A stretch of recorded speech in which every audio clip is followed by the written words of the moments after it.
ها ولا دنياتي ها ولا دنياتي شكرا شكرا شكرا شكرا. Les maladies de l'âme.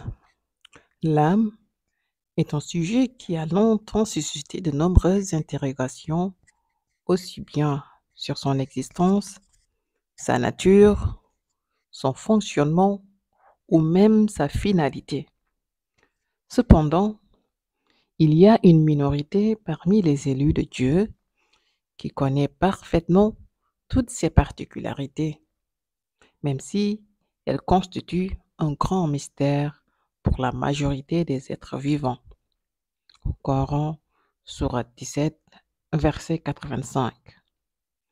Ainsi, ces aristocrates choisis par Dieu possèdent une science complète de l'âme et sont les seuls capables de la maîtriser, d'enseigner ses caractéristiques et de révéler les processus pour la diagnostiquer.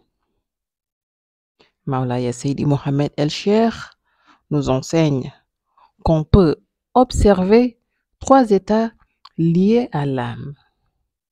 Elle peut être soit malade, soit en bonne santé, soit détruite, même si le concerné continue sa vie sur Terre.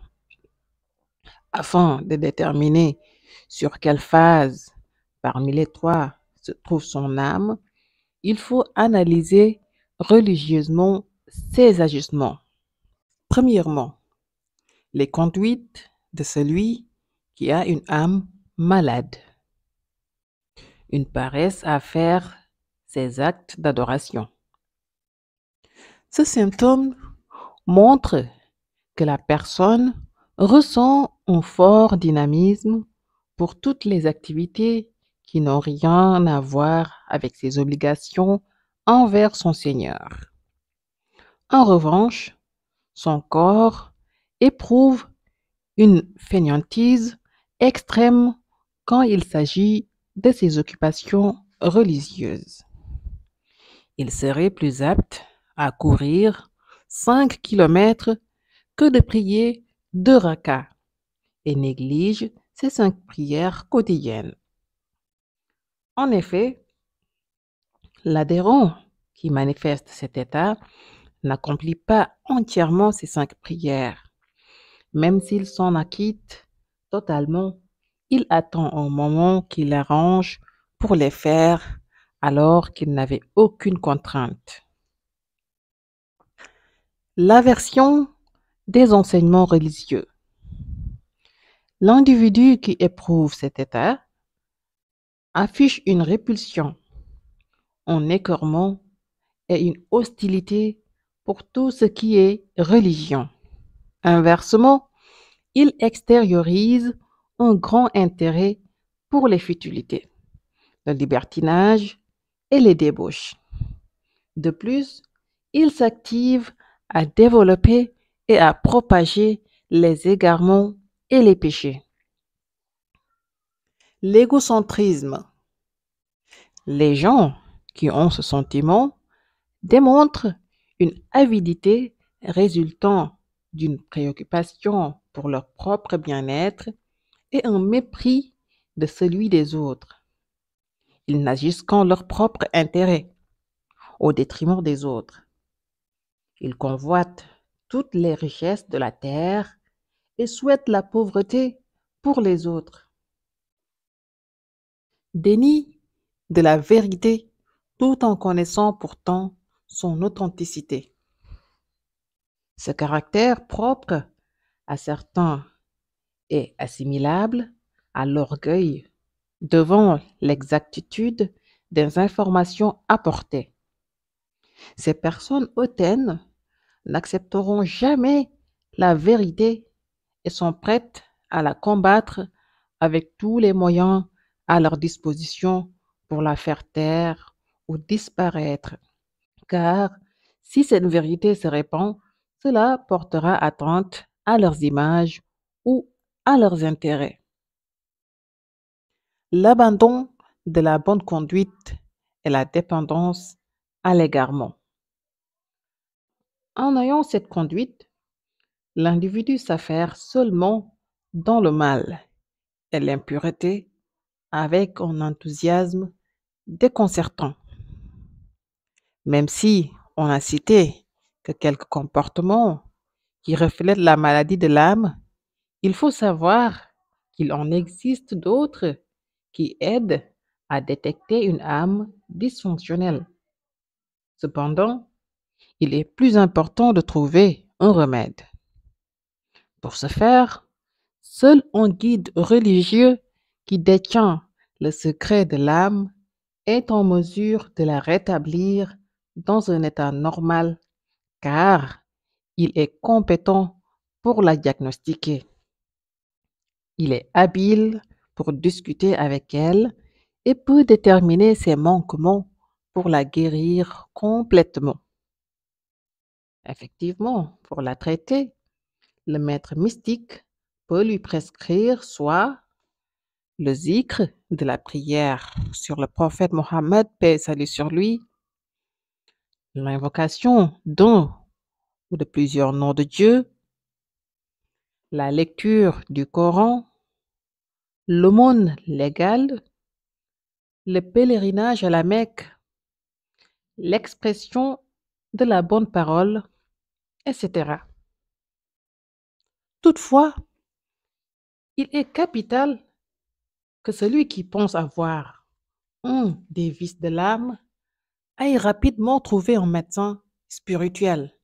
Coran, sourate 5, verset 35. Car celui qui meurt avec une âme déficiente ne pourra jamais profiter ni de la miséricorde de Dieu, ni de sa béatitude. Ces gens-là feront partie des hypocrites, étant donné qu'ils agissent en public comme si leurs âmes étaient bien portantes, alors que lorsqu'ils sont seuls ou avec leurs congénères, ils retournent à leur péché. Coran, sourate 2, verset 14. De plus, ils seront dans les plus basses couches de l'enfer. Coran, sourate 4, verset 145. En effet, Dieu les enterrera dans la géhenne sous les mécréants. Ce fait est compréhensible vu que les non-croyants démontrent clairement par leurs actes leur non-appartenance à la religion. Or, les hypocrites affirment leur croyance à l'islam, mais ils n'œuvrent aucunement selon les principes fixés par Dieu. En outre, si l'individu ne fait rien pour se soigner, l'âme transmet à son cœur le mal qu'elle contient. Coran, sourate 2, verset 10. Puis, à son organisme de sorte que la personne tombe très fréquemment malade.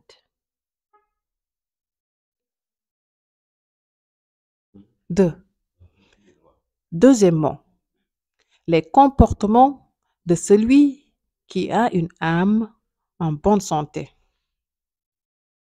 L'altruisme est un indicateur de bonne santé pour une âme. Cette qualité est un indice sûr pour celui qui a une âme en bonne santé. Cette personne montre des signes de bienveillance à l'égard des autres et souhaite le meilleur pour eux. Cependant, elle peut avoir des manquements dans son âme que seul un maître spirituel sera en mesure de compléter. L'attachement immuable à Dieu et à ses principes. Cette allégeance pieuse est matérialisée par la foi, l'amour, la fidélité et le dévouement à Dieu, au prophète, paix et salut sur lui, à Maulaya Cheikh Ahmad Tijani Sharif, radiallahu ta'ala anhu, et aux élus de Dieu.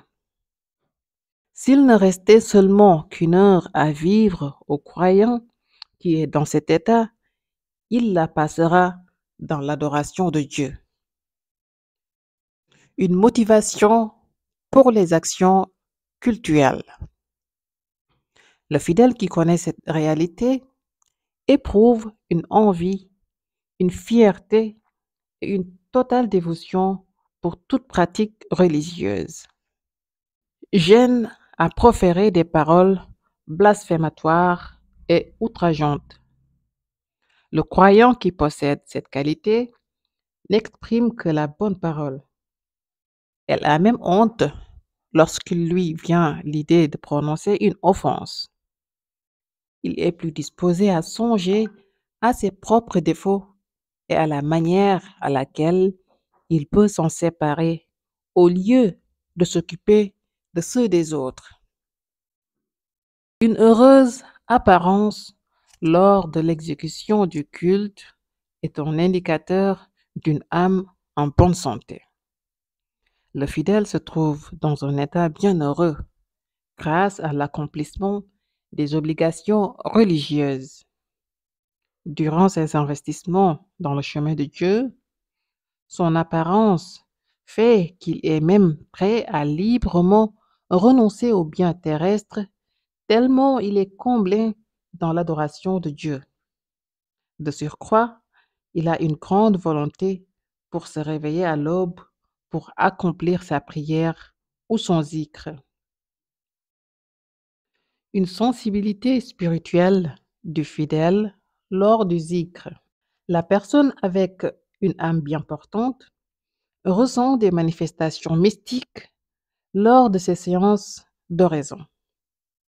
En outre, celui avec une âme en bonne santé profite d'un état normal de son organisme qui fonctionne harmonieusement de sorte que les maladies, les anomalies ou les infirmités courantes ne l'atteignent que rarement ou pas du tout.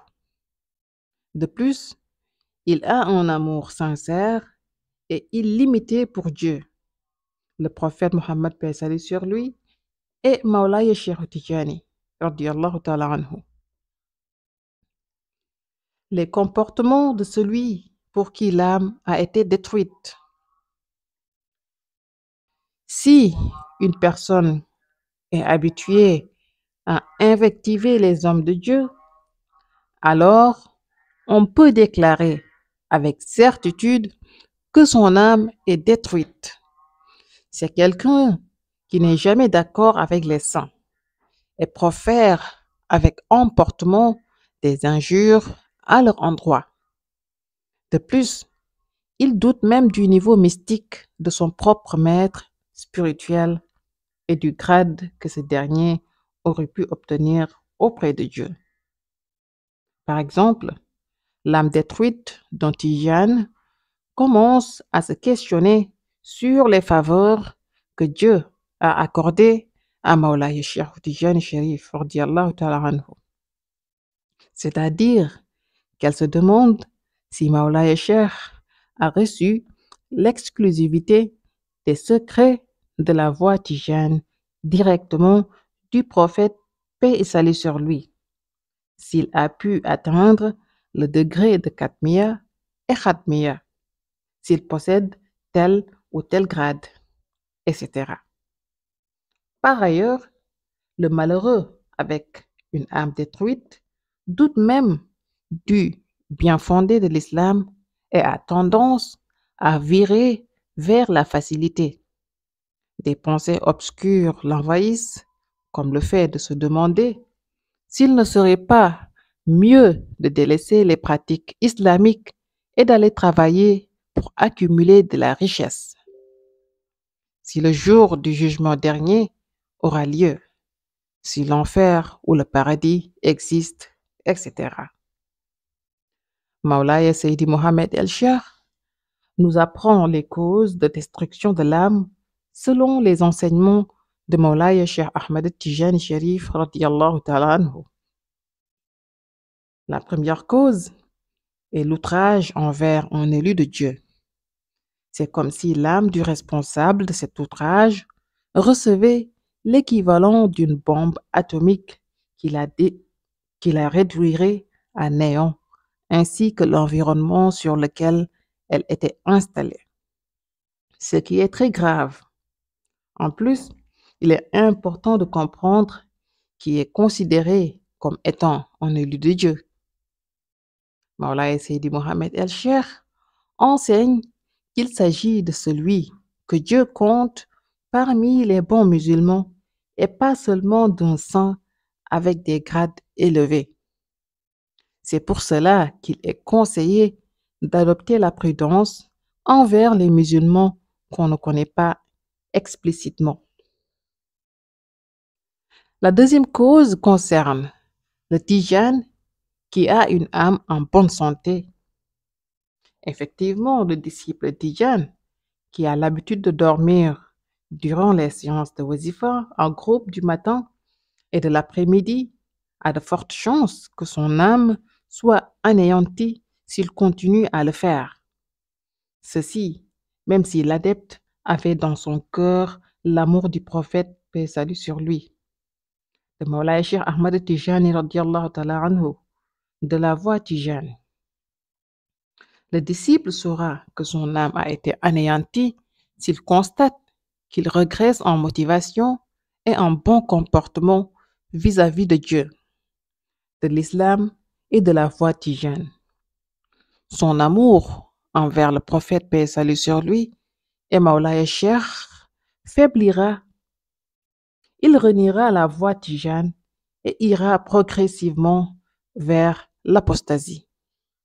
Malgré le grand danger qui existe sur le fait de somnoler ou même de ronfler dans les assemblées de wazifa, Maulay Seydi Mohamed El-Cheikh révèle que ce phénomène est très répandu, car actuellement, parmi 1000 personnes qui assistent, 600 se mettent soit à somnoler, soit à dormir, soit à ronfler. Et parmi les 600 dormeurs, 300 s'embrouillent dans la récitation. Par exemple, ils peuvent réciter Jawharatul Kamal à la place de la Salatul Fatiha ou continuer de réciter l'istighfar au lieu de s'arrêter, etc. Les observateurs de Raïb supervisent tout. Rien ne leur échappe. Ce sont ces 600 que Maulaya Cheikh Ahmed Tijani radiyallahu ta'ala anhu met en garde contre la destruction de leur âme. En effet, on les considère comme des personnes distraites qui viennent perturber les assemblées de zikr. La meilleure solution pour éviter cette dangereuse situation est d'appliquer l'enseignement de Seydil Haji Malik Sy radiyallahu ta'ala anhu. Effectivement, lorsqu'on lui a demandé que faire si on somnole durant le zikr, il a répondu: il faut arrêter le zikr et aller dormir. Cette instruction est capitale dans le cadre de la wazifa en groupe, car il est préférable de ne pas y assister pour le disciple qui pense avoir des risques d'endormissement durant la séance. Et le mieux, c'est de rester chez lui pour effectuer seul son wazifa. Ainsi, il est fondamental de protéger son âme contre les maladies ou la destruction, car tant que l'âme est bien portante, la connexion entre la personne et le monde raïb est assurée pour bénéficier des lumières qui y proviennent. Par ailleurs, si une âme est anéantie, seul un élu de Dieu digne de ce nom, et ils sont peu, est capable de le restaurer, car il faudra recommencer à zéro le processus de construction de l'âme. Processus qui ressemble au grain qu'on sème pour faire pousser un arbre. C'est pour cela que ceux qui vivent encore sur Terre, malgré une âme anéantie, finissent souvent mal. Parce qu'ils ne veulent plus entendre la vérité, ils auront un grand mal à trouver quelqu'un qui pourrait réédifier leur âme, même s'ils l'écoutaient. ولد ياتي ولد ياتي شكرا شكرا شكرا شكرا